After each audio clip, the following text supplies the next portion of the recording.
when last we left our Intrepid adventures, we knew there was going to be a hole in space and time, and we really wanted to jump through it and kill whatever was on the other side, because we're so sick of those things, whatever they are. They assumed it would be time mages. Yeah. If it's not, they're like, whatever, they're opening a hole in time and space, we're going to go through it and kill them. Yep.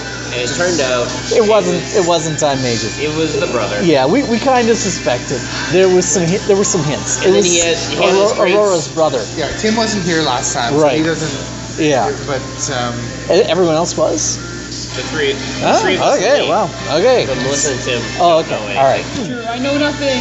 Okay, so basically, we knew that something was going on with the time looped Aurora and End of All Things souls. Something kept sucking them Because through a they were time hole. She was supposed to have more souls in her.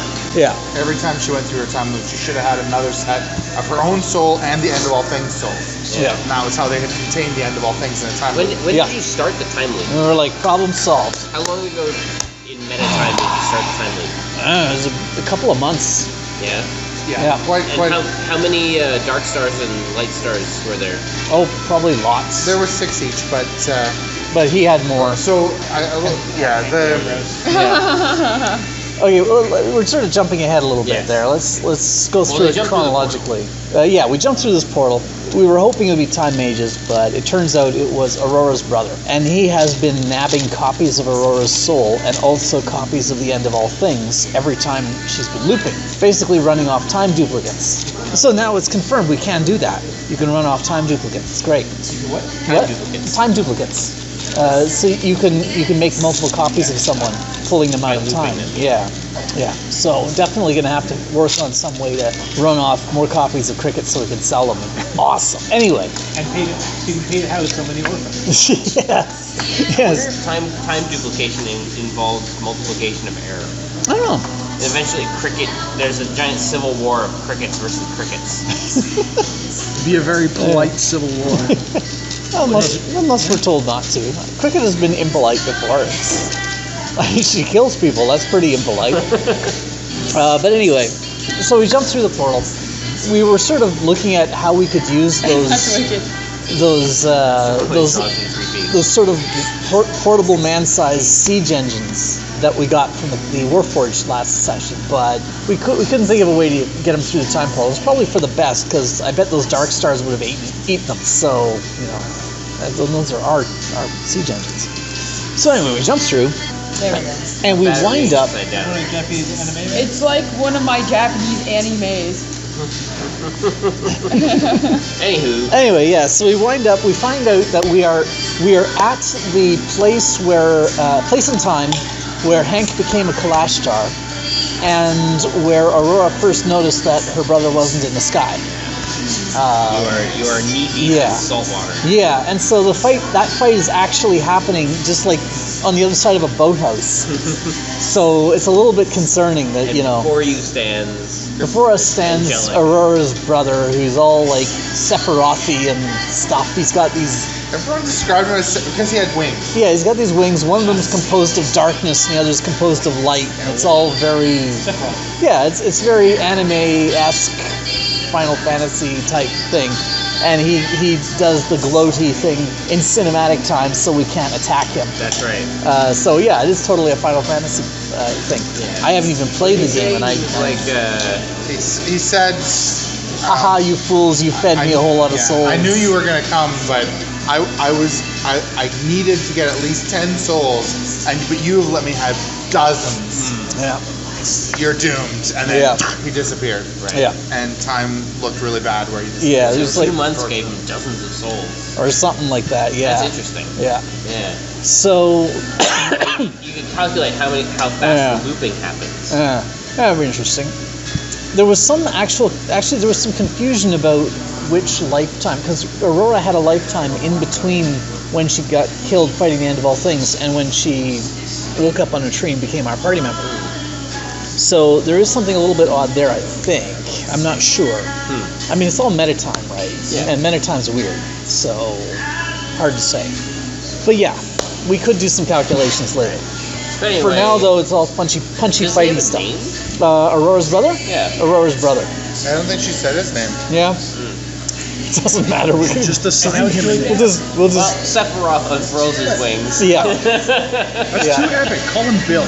You should, Bill unfurls his wings. you should slip a note to past Cricket He'd be Umbra. to ask Aurora her brother's name and don't tell anyone until the future. Past Aurora, past Cricket is here right now, and I have extremely high stealth. I could probably go over to past Cricket and slip a note in her pocket. One more secret. Yeah. When he so he disappeared, and these six There's six light stars and six dark stars or something. Yeah, the dark stars are basically like black holes, and the bright stars are shooting out radiant energy, and they were all hovering above the water. Yeah. And the party realized there were 12 of them. They were level 23, and the party's level 21. And so the first thought was like, that's it, we're just gonna run away. Yeah. But Oh yeah. We were like, why are we gonna fight? this has become the more epic they've gotten, the more likely they are to run away, because they have abilities to run away now. Yeah. They can control the situation. So like every fight they're like, why would we fight these guys? Let's just leave. But Yeah, we want to choose our battles, and we tried doing that, and it turned out it was the wrong guy, and now there's all these other guys that we don't want to fight. So yeah. But their past selves are just past the boathouse, having a critical fight to the history of their history. So we got to make sure that doesn't get messed up. So we figure, okay, we'll fight him. So yeah, when Bill leaves, he left like this little wound in time that he went through. And so we don't know what it does, but we figure it's probably not good. So let's pile all of our enemies on top of it and see what happens. So did Serendipity get this off right away? Yeah. The very first thing that happened was Serendipity uses her lure thing and sucks most of the dark stars and light stars together on top of that little rip in time. And nothing like inherently happens from them piling on top of this rip in time. So we were a little bit disappointed about that. But on the other hand, nothing dangerous to us happens. So. We were very concerned about the dark stars in particular, because they have this ability where it costs you like 4 times as much movement to move away from them, and they're like all over the place, so every direction we're going is away from them in some way. But fortunately that didn't apply to the beam shots, and we all had beam shots. So like the first thing we did in combat was we were all like Spider-Manning our way all over the place, like that. Cricket and Serendipity went up on the roof of the boathouse, and we were like trying to be careful that other party, the past party, didn't see us, because over the crest of the boathouse they could probably see us. They were busy at the time. They were fighting a bunch of zombies. We could hear them fighting zombies off in the distance. So we weren't super concerned, but still, be on the safe side. Oh yeah, and we're all invisible. Cricket did that. Made everyone invisible for the first 2 rounds of the combat. It is going to be really handy. It's an encounter power, and it's a minor action to trigger it. It's fantastic. So anyway, everyone beam shots all over the place, and they weighed in, and I think the dark stars and the light stars, when their turn came, they were massacring us. They were really nasty. Didn't Hank get pulled off the roof? Hank got pulled off the roof. Serendipity Everybody got pulled pulled off off the roof except Serendipity Cricket. got hit by a bright star and forgot how to do everything. So she can only take basic actions for 1 round. Yeah. The dark stars pull you towards them, and then once you're adjacent to them, they do massive damage. They do 40 ongoing damage. It's horrific, yeah. But we after that first round, and we all sort of got tossed around and hammered on a bunch. We were sort of, we already knew it was bad to be near them, but we sort of doubled down on our efforts to control things. Ben Gerard, when he shapeshifts now, he can do phasing, I think it is, which lets you go through solid matter, and he also has Wall of Stone. So the first thing he did was make a bunker. He just surrounded himself in a wall of stone and put a lid on it, so it was sealed completely inside stone. And so then he'd just sort of jump out of it and attack, and then jump back in. And he couldn't be pulled through it, because phasing, you can sort of choose whether you're phasing or not, or something like that. So yeah, so that was great. And I can't remember what Croesus did. I think Hank was pretty much like, I'm just going to wade in and hit them, even though it's really bad to be next to them. There was a lot of people pulling out their stuff to avoid getting hit by the dark stars, but eventually a couple people got hit. Yeah. And one thing that was interesting is they were very clear to tell me that they had, because the stars are all hovering above the water and they were in the water getting difficult terrain. They said we pulled them down a square into the water. Yeah. Because they wanted them to be in difficult terrain. Yeah. But that just made the dark stars start giving off steam and the bright stars, and the dark stars just started sucking the water, and it was being destroyed against them, and eventually all the water was just pouring to the middle, giving them bonuses on their attacks to pull them towards them. I didn't know there were actual bonuses involved. I just thought that was flavor. That was there wasn't bonuses the first round, and then I said that was going to start up next. Yeah, okay. Well, I stayed on the roof for most of this anyways, so whatever. The other guys had to deal with it. So yeah. And Serendipity, of course, she critted at least once or twice in there, and she got the max crit effect and was able to dominate one of the dark stars. Yeah, that was with her basic attacks. Too. Yeah. So she was like having the dark stars now fight the other. Well, she's making the dark stars and the light stars fight each other, which was pretty awesome. To each other's things. Yeah, so. like the dark stars do necrotic and are vulnerable to radiance, and the white stars do radiant and are vulnerable to necrotic. So have them hit each other, it's fantastic, especially since they're doing ongoing damage. Yeah. Oh yeah. So yeah, but has like no red at all.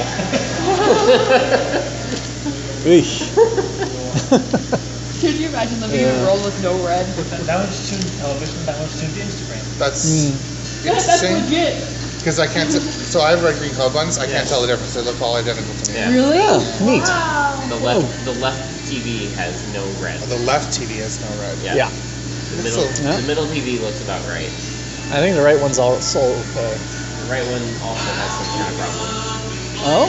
The left one It's looks a little to me a bluish, little bit more It looks like the contrast. washed out, but I wouldn't have been able to notice So anything. the bottom of that cup is teal, and on the left it looks gray or. It just looks like different contrast settings. Yeah, to me, it doesn't. So those seats are red. I don't get this like fade effect they have like fucking rocks in baseballs.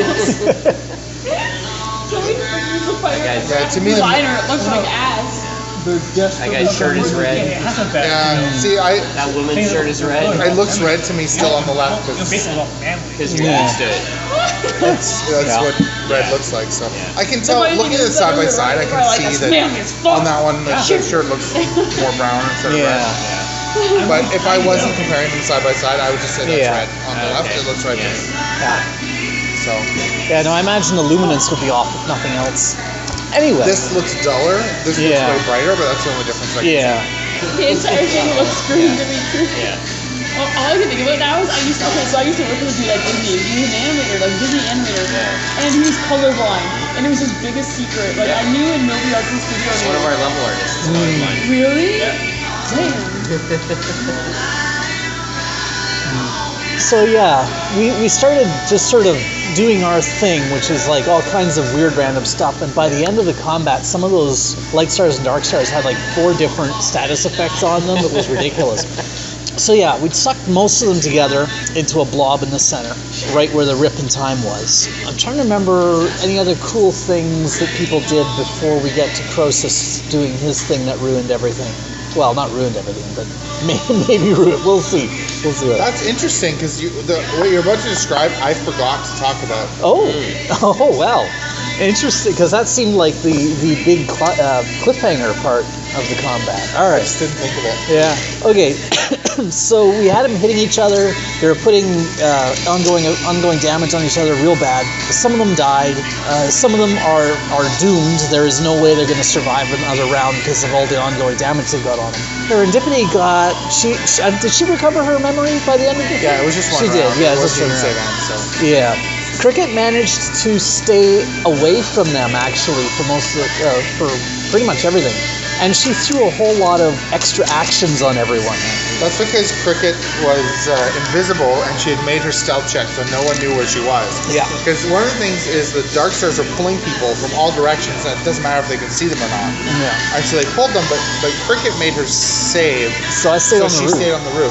Even but the though other two both made their save, stay on the roof. But the bright stars have an ability that they can alter fate and they can change their dice roll by D8. But they did that for both the people and made them fail to stay on the roof. But they couldn't attack Cricket because they didn't know she was there. So I stayed on the roof and just gave everyone extra attacks and stuff. And then Then Croesus brought out the kitchen. And it's kind of interesting because this is the past party. This is actually the first time Croesus brought out the kitchen. And that's why it's called the kitchen. It's because he was in the kitchen when he did right now the current party is in the kitchen of the inn. And we were sort of wondering, for the first time. We were sort of wondering if Croesus brings out the kitchen here, and he also has the kitchen out in the kitchen. Can he teleport between them? And will like past Croesus suddenly show up? And he's like, "Oh no, this is the wrong dream." Come back to the other kitchen or something. And it's like, "Oh, he just never told us about that." Yeah. It'd be the same to him at that point anyway. Yeah, it could well have happened. What's the kitchen? It's a effect called Shattered Time. It's a 5 square cube, and anytime any enemy does an attack within that, Croesus is able to teleport to them and do an opportunity attack. But the thing is, it's called Shattered Time, and he did it centered on that location where there's a rip in time. And so John was like, "Oh yeah, this is not going to go well." So like Shattered Time on a rip in time is making something really go wrong. Yeah. We don't know exactly what's going on. They could actually see time shattering and rips where like things don't quite line up all around within the area. So it's called the kitchen because he first used it in the kitchen of the inn and it exactly filled the kitchen. So it's since then it's been called Croesus' kitchen. Yeah. But it's actually Shattered Time. Yeah. So something around that time made me fall off the roof finally. I can't remember what it was. It could be just more and more dark because the dark stars just constantly were pulling. I eventually fell off the roof. But I was still invisible. So I fell off the roof, and I'm right on the edge of this Shattered Time effect that is like super shattered now. And I was adjacent to a dark star, which I did not like at all. So I timeless trekked him. In the Shattered Time Zone. Yeah. Wigglies. Yeah. Okay. It actually worked really well. Perhaps too well. See, we've established that timeless trek in Mithrandain sends the target to the place where things that don't exist are. Yeah. And so John ruled that it sends him there, no save ends. Yeah. He went there permanently. Oh, okay. And then everyone adjacent to him was timeless trekked normally. Oh. I was adjacent to him. Oh. There were a couple other enemies as well, so it worked out well. So Cricket timeless trekked herself. And it's actually kind of cool because I've never been timeless trekked before. Yeah, so now you got to see where everyone goes. I get to see the place where things that don't exist are. Yeah. Yeah. Croesus really hated it when he was there. Cricket was a bit more neutral about it. It's like, it's a terrible place, but it's also not a terrible place. So I'm kind of... Well, it's not really a place. Well, exactly. It's not a place either. So she was a little bit more like, okay, this is freaky, but... Seems like a really uncomfortable place to be. So were the things you sent also there? All the things I sent there that don't exist now are there. Yeah. Did you fight them there? Yeah, we were. I was contemplating whether I would. We were contemplating it, but I decided that they were not able to fight each other. Which is probably for the best because I don't want to solo these guys. I'm a support character. Yeah, I think it was the Dark Star was ceased to exist forever, and there was one Bright Star and Cricket were the ones that were sent there normally. I thought there was one. There was two, maybe. Still, permanently ceased. It was an undamaged Dark Star too, or lightly damaged anyway. So that was a really, really nice thing. And I actually don't mind being out of combat for a round right now because I don't know what's going to go on with that Shattered Time. I'm kind of like, I'm going to duck out of reality for a minute here. We'll just see. Take a breathe. Yeah. Hope you guys are all right when I get back. If there's even time. Yeah. Kind of hope that this doesn't explode and destroy our past selves because that will be tricky. Couldn't it just destroy everything? If you destroyed time. Okay, you guys set up a bunch of blinds before Yep. the portals. If you need to undo that, you be like, and fall of force. Yep. Yeah, so just to tell you about that, the previous session, right before we did this jump into the hole and fight whatever's on the other side thing, we decided we would set up a whole lot of like duck blinds, like sheltered hiding spots all around it. And then we would go and hide in one of them and be very careful not to look in any of the other ones. So that if everything goes wrong, we can jump back in time and hide in one of the other ones and participate without our past selves seeing. So anyway, that's about where the combat ended. And I think things are going really well. Destroyed time. That's the part I'm not so sure is going well. When it comes to fighting the Dark Stars and Light Stars, like half of them are dead already, and the other half are in bad shape. I think they've killed almost all the Dark Stars. Yeah, we were most worried about the Dark Stars. But they were really worried about the Dark Stars because on the Bright Star's turn, I rolled 2s and 3s for every one of their attacks. So clearly in they their suck. mind, the Bright Stars suck and are useless. So let's kill the Dark Stars first. Yeah. But they don't really know what the Bright Stars can even do. Yeah. Well, we know they make you forget stuff for a round, so you can only do basic attacks, which is a really nasty thing. It is pretty cool. You guys would be like, oh, I'm dying. Yeah. Yeah, because Serendipity got hit with that forget stuff attack, and that is really nasty. Now you've blown your dailies already, so it doesn't matter. I still have a bunch of dailies. It's only been like 2 rounds. Yeah. We just turned visible at the end of that round or something. We're up at this level of epic now. It's hard to run out of dailies, let alone encounters. Especially if you take a rest afterwards. Yeah. You gotta really get on a dungeon crawl to. Yeah. But, I mean, that's part of it. Is the party was freaking out when there was 12 level 23 enemies, but I had no doubt that they could take them. Yeah. They just had an extended rest. They have no reason to conserve resources. I wasn't exactly freaking out, but I was concerned because level 23, they've got some heavy-hitting stuff. Yeah. And, a bunch of bad rolls can really translate into some serious pain there. Normally you have a 50% chance to hit them, and now you have a 40%. Well, and if, statistically speaking, the Bright Stars should have been able to hit everybody in the party, right? Yeah, and then if we can only do basic attacks, that really, really nerfs us. Yeah, and the AI... Are you scaling the enemy attacks at all in their ACs? I know we talked about it. Yes, I am doing the scaling thing to fix the problem. Yeah. Well, fortunately, the Bright Stars all missed on their first round. Yeah. And so we were able to take out pretty much all the Dark Stars. And I don't know, I'm still more concerned about the Dark Stars because they seem to be the damage dealers. Yeah, because the others are controllers. Yeah. I forget what I think the Bright Stars are called artilleries, but it's kind of weird they're because artillery. they pull them to you. But they do massive damage. The Bright Stars mostly massive damage. So, I mean, if we get rid of all the massive damage guys, then the mess with you guys can be frustrating to deal with, but not nearly as deadly. Just take a while. And they do synergize well. Like the Dark Stars pull you to them and kill you, and then the Bright Stars thwart your attempts to escape. Yeah. But they don't. But at this point, the big unknown is what the heck is going on with time. Yeah. And I hope, Serendipity's got her memory back, so she'll do an Arcana check and be all like, oh yeah, we just need to stuff this mud into it or something, and then everything's fine. We need time mud. Time mud. This is interesting because they will time Adobe. Yeah.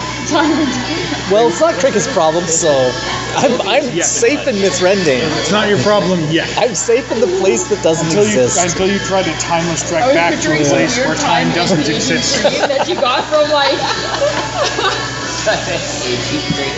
It's just like rubbing it all over the cracks. We need time ointment. Now I'm imagining that on your face. It literally turns your skin back in time. Would it shrink? Ew. But if it takes your skin back in time, your skin shrinks to baby face and just splits everywhere. Well, you got to make sure you don't go too far back. Because you're not shrinking your skull. That's terrifying. Well, you don't want to go back past maybe like 25 or something, but you want people to take you drink seriously. Don't drink it. Oh, Frank, you'll be pleased to hear. I finally came up with a name for my gnome character. Her name is Eleanor Nickelclink, do Maximilian Shipthrift von Buckminster. But that's too many names for a level 1 character. That is pretty excellent, but there's too many names to start with. Although what was it? Shipthrift? Shipthrift. Yes. Which game? That's fun. For the one we did. These one, the one with the 9.5-foot waterfall. I'm Rafa. Potato is virtue. Potato is virtue. Yep. I just hit a guy so hard that I broke time, and everything is fading away, and Cricket just vanished with a bunch of people, and this can't happen to the world, right? Things don't just vanish. Time doesn't just break. This can't be. It feels like it feels like a dream. Well, that's not a time mage, I don't think. Yeah, well, I guess we'll try to kill it anyway. Because that will make things better. It'll make things simpler. As soon as I get back from the place where things that don't exist are. Because apparently that's me right now. This is where I keep sending people. It's not as bad as I thought. It's not as good as I thought either. It's just sort of not. Yeah. So, okay, we're fighting these things, these dark things and these light things, and they're brought here by this really scary guy who's really pretty but really scary and really shiny. And why are we here? We came back to the place where I became what I am now, the place where I became Hank, the place where Dastria entered Hank's body, the place where I used to live, the place where I used to be a miner maid. Why are we here? What significance does this place have to Aurora? I don't understand. So, I've been spending a lot of time with rocks lately. You know, maybe it's from hanging out with Croesus or something. I just suddenly got more interested in rocks. So I've been, doing some sculpting, moving them around a bit and whatever. And it occurred to me, I could probably go through the rock, right? Like, if you think about how it's formed and how it shapes and how it feels, you can kind of just go through it, right? So I thought, this would be really effective when you're faced with a whole bunch of, what are those things? Screamy face things, glowy, hole things, I don't know. So I just made myself a nice rock box. And it was good because I felt them pulling on me when I was in there. And then when I was ready to come out, I just went through the rock. I'm having such a good day. It worked great. Aren't you impressed, Hank, with my new trick? It's weird, but I like it. I can phase. So these dark things and these light things look like almost Aurora, and destroying them doesn't quite seem right, because Aurora, but we have to. And if we don't, they'll destroy us unless we escape, but they'll also destroy us from before, who are also here. Yeah, we gotta try and stay out of their way. I hope we can sort this whole Aurora thing out. This is just wrong. Well, that wasn't what I was expecting when we went through the portal. I was thinking more time mages, trying to resurrect the end of all things. Not some really attractive looking guy, who I'm pretty sure was Aurora's brother. What did Aurora say about her brother? She just went on and on about it. Right, he was evil.